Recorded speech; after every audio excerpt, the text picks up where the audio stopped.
if we started to investigate this in the mainstream and saw that it's actually these poisons and toxins we're exposed to that are causing the illness, boy, there would be a lot of anger and protest among the general public, wouldn't there? Well, this is it. And of course, this is the problem. And we're seeing a prime example of it now with the coronavirus scare, is just how complicit the mainstream media is in the in the fraud, really. I mean, you imagine if the mainstream media wasn't covering this coronavirus thing in the way they are, with all the scare stories on a almost 24-hour basis, day by day, it wouldn't have been nearly as successful from the government's point of view of this lockdown, which they've locked down practically the world, putting companies out of business, putting people out of jobs, high rates of suicide, all based basically on a lie. We're quite convinced with our studies of the nonsense behind viruses causing these diseases. So we know that the basis of that story cannot be true. So if people are getting ill, and that's a big if, because if there are people getting ill, then it's for some other reason. But I don't believe anything like those numbers can be true. And I did start having a look at, just for the UK, where the government publishes year on year, month on month, the death rates, Right. total death rates in the UK, and you can see no change, so there's no spikes. And I shall keep watching that throughout this year, but because it stays fairly constant around a mean, year in, year out.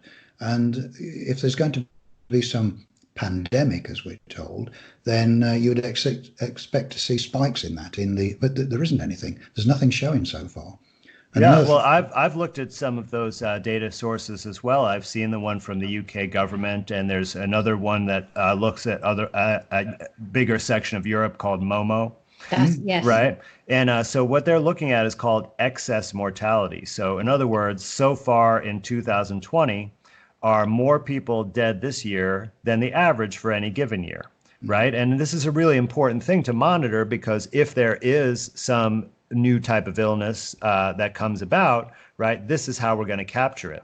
That you're going to see an increase in total deaths. And then, that would be a signal to start investigating what could be causing it. And so this year, we're not seeing any spike like that at all. And I want to give some important numbers, because we're talking about, poisons and toxins being a major cause of illness, and most likely the explanation for virtually all of the diseases that we are told are infections, right? Specifically, and I'm sure also cancers. But if we look at the actual number of people who are dying from other things like pharmaceutical prescription drugs. Now, there was a study, and this is in the Journal of the American Medical Association, so this is not from a fringe research group at all. This is a very, very mainstream article. Of course, it didn't get any of the media coverage like this virus is, but it concluded that 128,000 people every year in the United States die from using prescription drugs as directed. So these are not people who took an overdose or who made a major mistake and, took 3 pills instead of 1. These are people who are actually following the instructions, and they die from the drugs. And, in my opinion, many of these drugs are poisons. Oh, right. And of course, that's why they would kill so many people. And that number just in the United States is just an order of magnitude higher than the total number of deaths worldwide from this corona, that are blamed on this coronavirus. Yeah. I agree with you that I've looked carefully at the papers alleging that this virus causes disease, and they once again have not satisfied Koch's first postulate at all. In fact, they haven't even directly isolated and purified any viral particle from people who are sick. They have to mix it with cells. And so I've seen 2 experiments. One, they mixed it with lung cancer cells, and lung cancer cells are sick and exhibit a lot of properties of disease. And so how do you know the particles don't come from the lung cancer cells? Yeah. And then the other experiment used what's called Vero cells, which are derived from the monkey kidneys.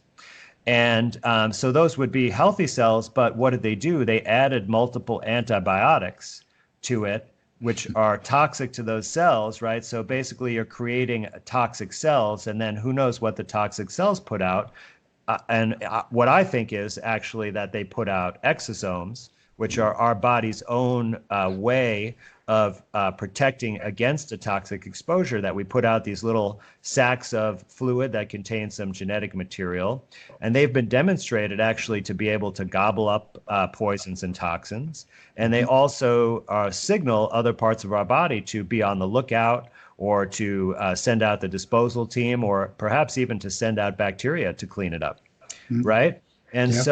so every experiment that I've seen where they claim to have isolated the virus, they've basically put it in a culture medium which is specifically designed to put out these exosomes.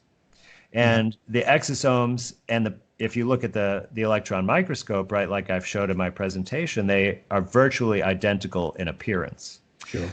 right? So, but the thing is, if there are actually any deaths from any new illness, no one is looking into investigating what the cause of that could be, because they've said that it's the virus based on this very, very weak scientific data. Yeah. Yes, they won't be doing toxicological tests. Well, they just don't, because they don't want to look for toxins. No, I think most people who've looked into this, and also, what shall we say, the wider political agenda, without wanting to sound like a conspiracy theorist, I think if people look into what's been going on for a long time now, many decades, they'll realise there has to be some other agenda behind this, because no way could the governments of the world, and this is in the UK, everywhere, have been able to bring in these so-called emergency measures with very draconian and restrictive laws, which they've done, of locking people down in their homes and sort of arresting people if they appear to have gone out to see their children who live in another house on ridiculous pretenses. They wouldn't have been able to bring these things in without something, what they've done, where they've said, oh, we're only doing it to protect everyone because there's this deadly disease around. They would never have got away with it. So it's a perfect vehicle for them, right, to do what they've done. And I think the more we look into this and the more the truth comes out, they'll see what's really behind this so-called pandemic. And I do say so-called. I think the only pandemic there is in misrepresentation and bad testing. right, absolutely. So, Dawn and David, I think